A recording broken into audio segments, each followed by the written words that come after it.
pelo adultério, que ocorreu o rompimento da relação conjugal e que a mulher era responsável por esse rompimento, é necessário que ele veja o abandono de lar? Não, porque na verdade o abandono de lar não vai mudar em absolutamente nada o entendimento do juiz sobre aquele caso.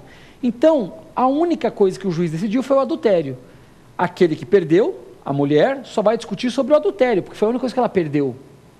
O abandono de lar, que foi discutido em primeiro grau, sobe para o tribunal? Sobe para o tribunal. Lembrem-se, isso não ofende o princípio da congruência.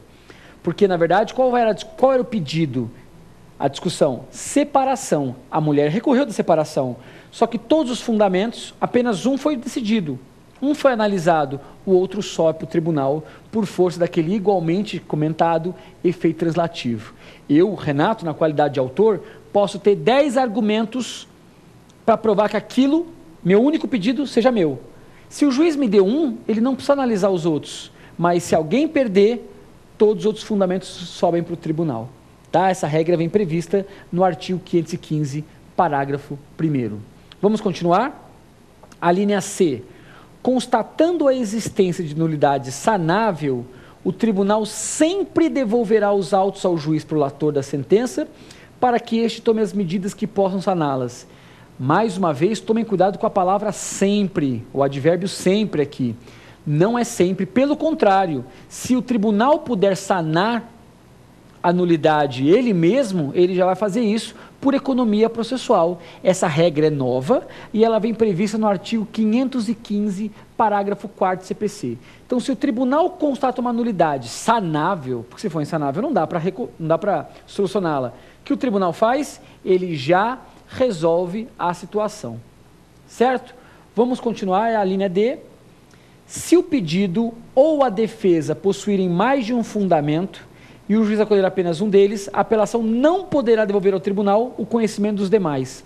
Gente, sabe que essa linha D é basicamente a mesma regra da linha B, aquela que nós tomamos como certa. Só que esta regra está prevista, e é praticamente o texto de lei do artigo 515, parágrafo 2º.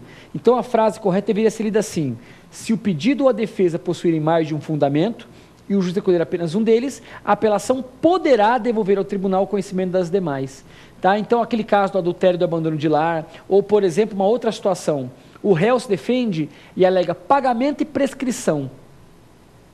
O juiz só pela prescrição já viu que a dívida não é exigível.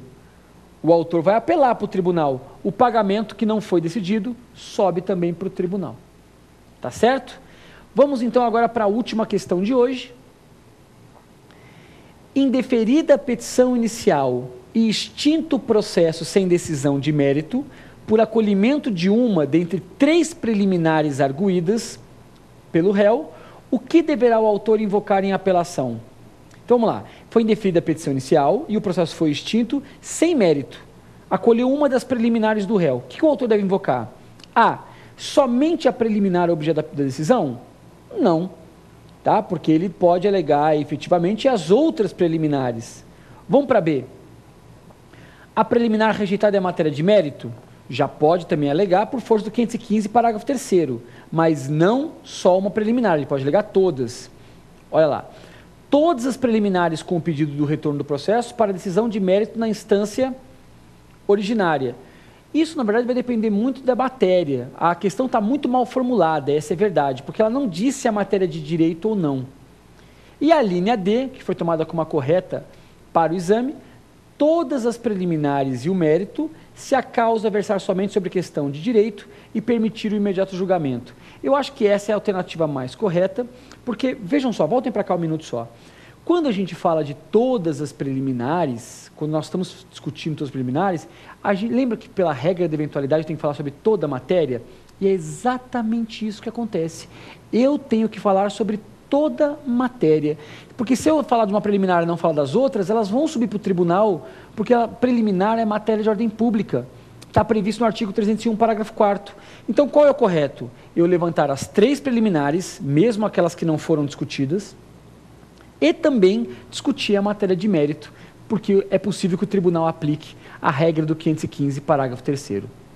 Então, a linha D é o X da questão. Meus amigos, muito obrigado, era isso. Até o próximo programa. Foi um prazer vê-los novamente.